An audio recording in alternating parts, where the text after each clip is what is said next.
Selamat pagi, siang, sore, dan malam, Ibu Azza dan teman-teman sekalian. Pada kesempatan kali ini, saya sendiri, Mahardani Anissa Muntas, bersama Zahra Sofia Hanin dan Nisa Amanda, akan menjelaskan mengenai rabies virus. Pertama-tama, saya akan menjelaskan terlebih dahulu mengenai klasifikasi virus, dan struktur genom dari virus tersebut. Rabies adalah penyakit zoonotik yang menyerang Central Nervous System hewan endotermik, termasuk manusia, dan disebabkan oleh virus rabies atau biasa disebut dengan RABV. Penyakit rabies itu sendiri merupakan penyakit infectious yang menyebabkan hampir 100% kematian dari inang yang tidak tervaksinasi. Secara global, sebanyak 60.000 orang meninggal dunia karena rabies setiap tahunnya, di mana sekitar 80% dari kasus kematian tersebut berasal dari benua Asia. Pada negara berkembang, anjing merupakan faktor utama penyebab penyakit ini, sedangkan spesies satwa liar seperti kelelawar bertindak sebagai inang di negara maju. RABV itu sendiri merupakan virus single-stranded negative sense dan termasuk ke dalam klasifikasi Baltimore 5 dengan RNA yang tidak tersegmentasi. Adapun klasifikasi lengkap dari virus tersebut dapat dilihat pada slide. Virus rabies memiliki struktur berbentuk bullet dengan panjang sekitar 100-300 nanometer dan diameter 75 nanometer. Virus ini dapat dibedakan menjadi unit struktural berupa viral envelope dan unit fungsional berupa inti ribonukleokapsid. Virus ini memiliki genom berukuran 12 kilobase pairs dan memiliki 5 gen monosistronic yang terlibat dalam 5 protein virus, yaitu gen N yang mengkodekan nukleoprotein virus untuk enkapsulasi viral dan unsegmented negative stranded RNA. Lalu ada gen P yang memproduksi fosfoprotein yang berperan dalam proses transkripsi, replikasi, serta interaksi dengan komponen protein seluler. Lalu ada gen M untuk mengkode protein matriks dan gen G untuk memproduksi single transmembrane glycoprotein yang akan membentuk trimeric spike yang berperan dalam penempelan pertama virus selama infeksi pada sel dan merupakan target untuk antibodi penetralisir virus. Lalu yang terakhir ada gen L yang akan mengkodekan polimerase untuk sintesis RNA. Kelima gen tersebut berperan dalam pembentukan struktur virus yang terbagi menjadi unit struktural dan unit fungsional seperti yang telah dijelaskan sebelumnya. Lipid bilayer dari sel inang membentuk outer envelope virus dan dilapisi oleh proyeksi yang menyerupai spike trimer protein G yang akan mengenali dan berikatan pada reseptor sel. Protein G tersebut esensial dalam patogenisitas Lissa virus dan induksi respons imun.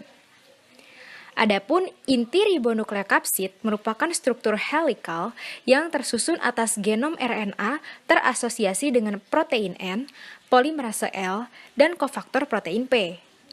Kompleks ribonukleokapsid ini memastikan terjadinya transkripsi genomik dan replikasi di dalam sitoplasma. Lalu yang terakhir ada protein matriks M yang mengisi posisi intermediate antara envelope dengan ribonukleokapsid dan bertanggung jawab terhadap budding virus dan membentuk morfologi virus berbentuk bullet tersebut. Selanjutnya, saya akan menjelaskan mengenai transmisi, patogenisitas, dan antiviral dari virus rabies. Virus rabies ditularkan melalui kontak langsung seperti melalui kulit yang pecah atau selaput lendir di mata, hidung, atau mulut dengan air liur atau jaringan otak atau sistem saraf dari hewan yang terinfeksi. Biasanya, manusia dapat tertular rabies dari gigitan hewan rabies seperti anjing. Penularan dari goresan, lecet, atau luka terbuka yang terkena air liur atau bahan lain yang berpotensi membawa virus juga bisa terjadi. Namun kasusnya jarang ditemukan. Virus rabies tidak menular lewat aerosol dan virulensnya tidak aktif jika terpapar sinar matahari. Umumnya, rabies virus atau RABV dapat bertahan di otot untuk durasi yang lama, sehingga memungkinkan untuk pengobatan pasca paparan dan pembersihan RBV oleh sistem imun host. Masa inkubasi rabies biasanya 2-3 bulan, namun bisa mencapai 1 minggu hingga 1 tahun tergantung faktor seperti lokasi masuknya virus dan viral load. Patogenesis dimulai setelah masuknya virus ke dalam kulit atau selaput lendir. Virus mulai bereplikasi di miosit dan masuk ke neuron sensorik dan motorik lokal di lokasi gigitan. Replikasi dalam serat otot penting bagi virus untuk mendapatkan akses ke NS perifer.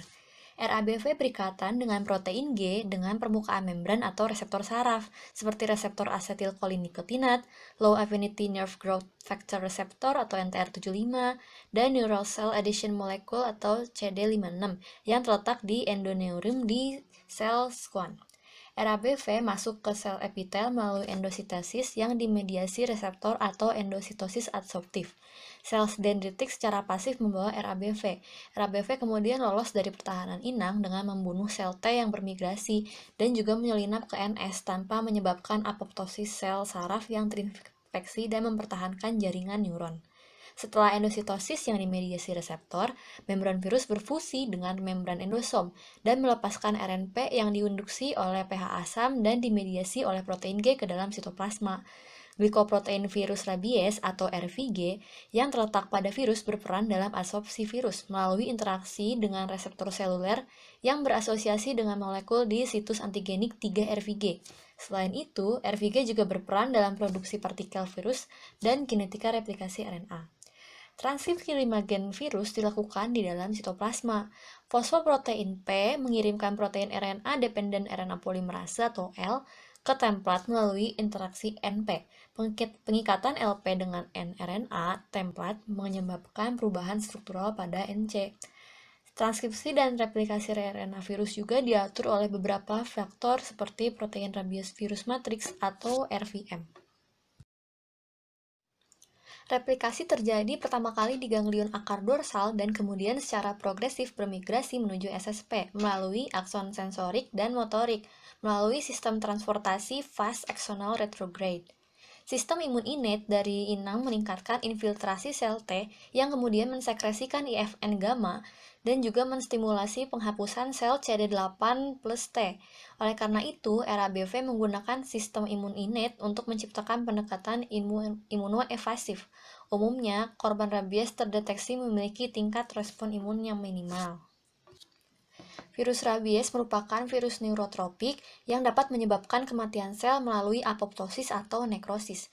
Apoptosis sendiri bergantung pada sintesis makromolekul dan membutuhkan energi, sedangkan nekrosis dikaitkan dengan kegagalan energi. Apoptosis diinduksi melalui mekanisme yang bergantung pada virus dan bergantung pada sel. Apoptosis akibat infeksi RV mungkin melakukan mekanisme pelindung daripada mekanisme patogenik karena virus patogen dalam jumlah sedikit menyebabkan lebih banyak apoptosis daripada virus patogen dalam jumlah yang banyak, menggunakan rute inokulasi perifer. Dengan demikian, preservasi neuron dan limitasi jaringan tersebut sangat penting untuk neuroinvasi RABV dan transmisi ke hewan lain, yaitu dengan cara menginhibisi apoptosis serta membatasi peradangan dan destruksi sel T yang menyerang SSP sebagai respons terhadap infeksi. Di dalam SSP, penularan terjadi melalui penyebaran transsinaptik. Infeksi neuronal oleh RABV menyebabkan kelainan pada neurotransmitter seperti serotonin, GABA, dan muscarinic acetylcholine. Selain itu dapat juga menyebabkan disfungsi saluran ion natrium kalium dan peningkatan produksi oksida nitrat. Terapi obat antiviral rabies bertujuan untuk menginhibisi replikasi virus dan mereduksi penyebaran virus pada SSP, dan juga mereduksi penyebaran sentrifugal dari SSP ke berbagai organ ekstraneural. Terdapat berbagai macam antiviral untuk obat rabies, namun yang paling umum digunakan adalah ribavirin dan IFN alpha. Ribavirin atau 1-beta-ribofuranosil 1,24-triazol-3-broksamid merupakan agen antiviral dengan broad spectrum. Ribavirin berperan sebagai analog dari purin dan mutagen RNA yang menginduksi mutasi dengan berperan sebagai template untuk penggabungan sitidin dan uridin. Ribavirin memiliki karakteristik proinflamasi dan dapat menginduksi respons imun innate, khususnya pada otak tikus. Selanjutnya adalah IFN alpha. IFN tipe 1 atau IFN alpha beta diproduksi di hampir semua sel setelah pengenalan Pathogen Associated Molecular Pattern atau PAMP dengan berbagai reseptor termasuk Toll-like receptors atau TLR dan retinoic acid inducible gene 1 atau RIG1 pada sitoplasma. IFN menginduksi aktivasi cascade untuk produksi IFN tipe 1. RABV memicu respon imun innate setelah memasuki sistem imun, termasuk respon IFN tipe 1. Respon IFN membatasi diseminasi virus di dalam otot yang terinokulasi, memperlambat penyebaran ke spinal cord, dan pada percobaannya berhasil menunda kematian tikus yang terinokulasi secara periferal. Treatment IFN yang dilakukan secara eksogen atau menggunakan IFN inducer seperti polyriboinosinic polyribocytilic acid atau poly-IC dapat mencegah replikasi virus di kultur sel, terutama jika dimasukkan sebelum atau pada saat infeksi. Selanjutnya masuk ke bagian diagnosis. Metode diagnosis yang dapat dilakukan yaitu antara lain menggunakan DFAT atau Direct Fluorescence Antibody Test dan tes serologis menggunakan ELISA. DFAT mendeteksi adanya antigen virus rabies pada jaringan otak. Menurut WHO 2013, tes DFAT ini adalah tes yang paling direkomendasikan secara komprehensif untuk diagnosis dan interpretasi rabies pada sampel otak segar pada hewan. Tes ini didasarkan pada pengamatan hewan atau manusia yang terjangkit memiliki rabies virus protein atau antigen pada jaringannya. Jaringan yang digunakan yaitu jaringan otak karena rabies ada pada jaringan saraf, bukan jaringan darah yang seperti banyak virus lainnya. Saat antibodi berlabel diinkubasi dengan jaringan otak yang dicurigai rabies, maka antibodi tersebut akan mengikat antigen rabies. Virus rabies bereplikasi pada sitoplasma sel dan sel yang terinfeksi mungkin berisi inklusi bulat atau oval yang berisi nukleoprotein atau kumpulan antigen yang tampak sebagai partikel fluoresen seperti debu bila diwarnai dengan prosedur DFA. Teknik FA ini memiliki sensitivitas yang tinggi dalam mendeteksi antigen rabies pada spesimen yang segar. Antibodi yang tidak terikat dapat dibersihkan, sehingga antigen yang terikat ini dapat divisualisasikan sebagai area fluorescence apple green menggunakan mikroskop fluorescence. Seperti gambar yang terlihat pada layar, hasil positif ditunjukkan dengan adanya fluorescence apple green dan hasil negatif ditunjukkan dengan tidak adanya noda. Selanjutnya ELISA. ELISA menguantifikasi antigen rabies menggunakan IgG berlabel fluoresen untuk nukleokapsid yang dimurnikan. ELISA dikembangkan menjadi Rapid Rabies Enzyme Immunodiagnosis atau RREID yang didasari pada deteksi antigen nukleokapsid virus rabies di jaringan otak. Pada tes ini, plat mikro dilapisi dengan IgG yang dimurnikan dan konjugat IgG peroksidasi digunakan untuk bereaksi dengan antigen immunokaptur. Metode ini cepat, mudah digunakan, dan relatif aman karena tidak memerlukan penggunaan virus menular, membuatnya cocok untuk digunakan di negara berkembang. Namun, sensitivitasnya ini lebih rendah daripada FA sehingga tidak dapat menggantikan tes FA di laboratorium.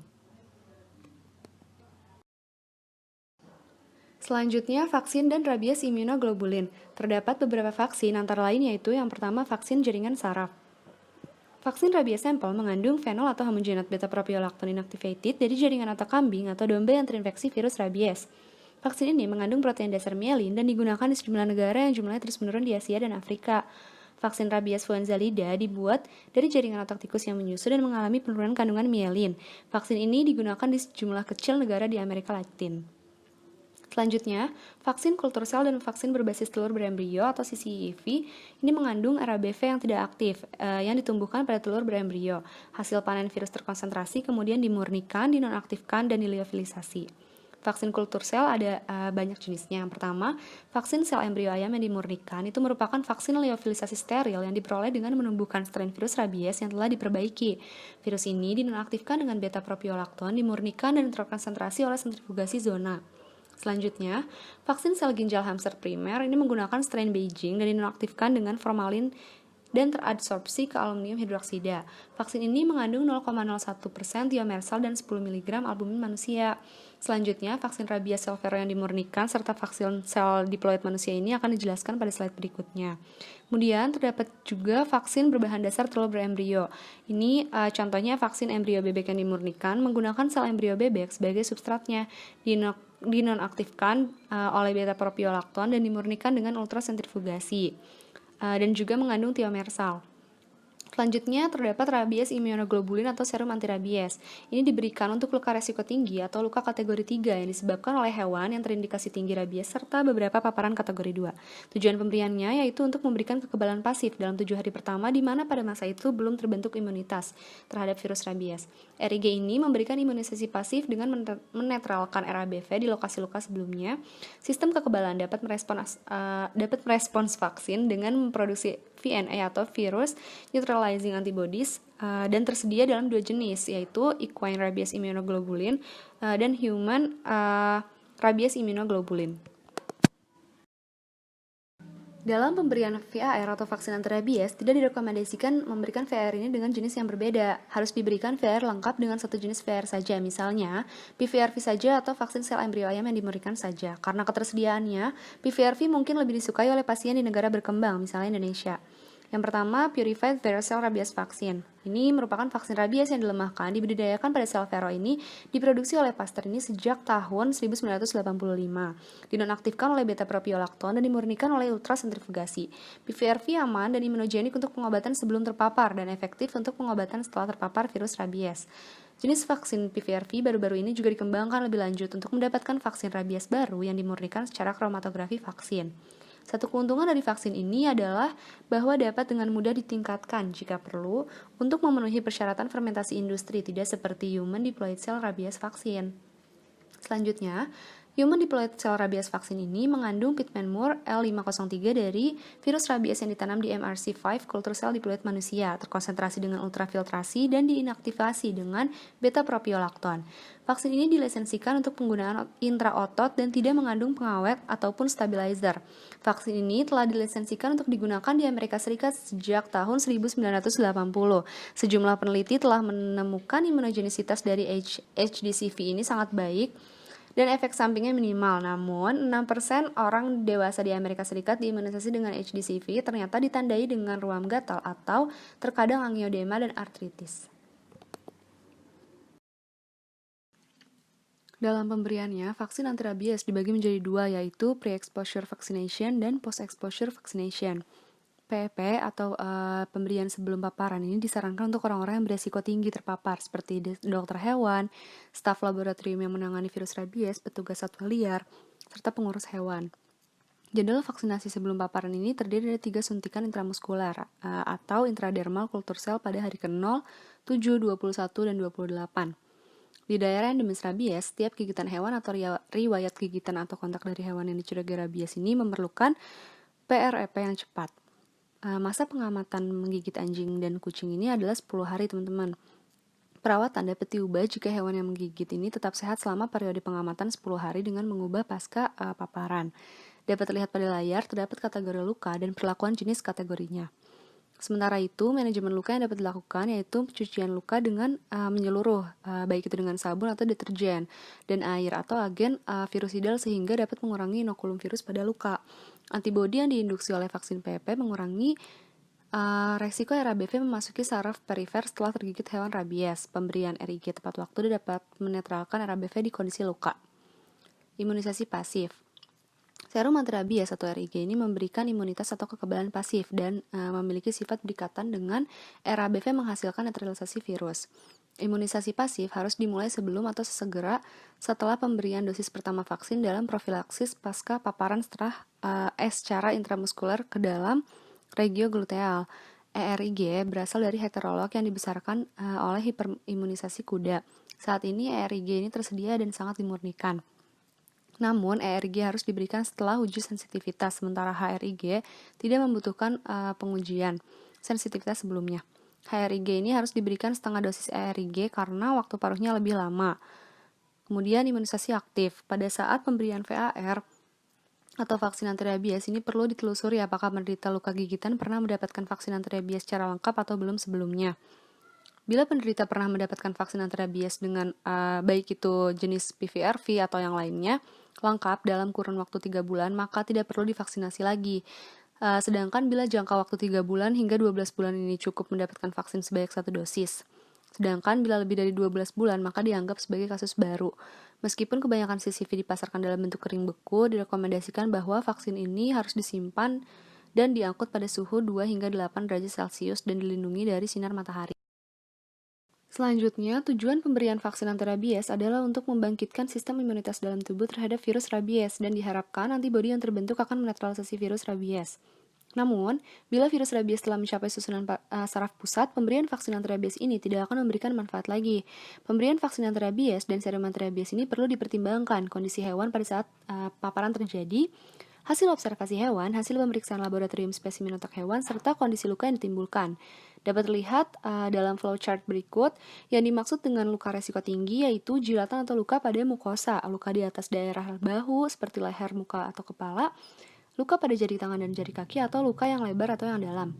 Sementara yang dimaksud luka resiko rendah itu yaitu jilatan pada kulit terbuka atau cakaran atau gigitan yang menimbulkan luka lecet di area badan, tangan, dan kaki. Pemberian vaksin anti rabies dihentikan bila hasil observasi hewan menunjukkan hewan sehat dan hasil pemeriksaan laboratorium terhadap spesimen otak hewan menunjukkan hasil yang negatif. Berikut merupakan daftar pustaka. Sekian presentasi dari kelompok kami. Salam sayang dari kelompok rabies. Bila ada pertanyaan, boleh langsung ditaruh di kolom komentar ya.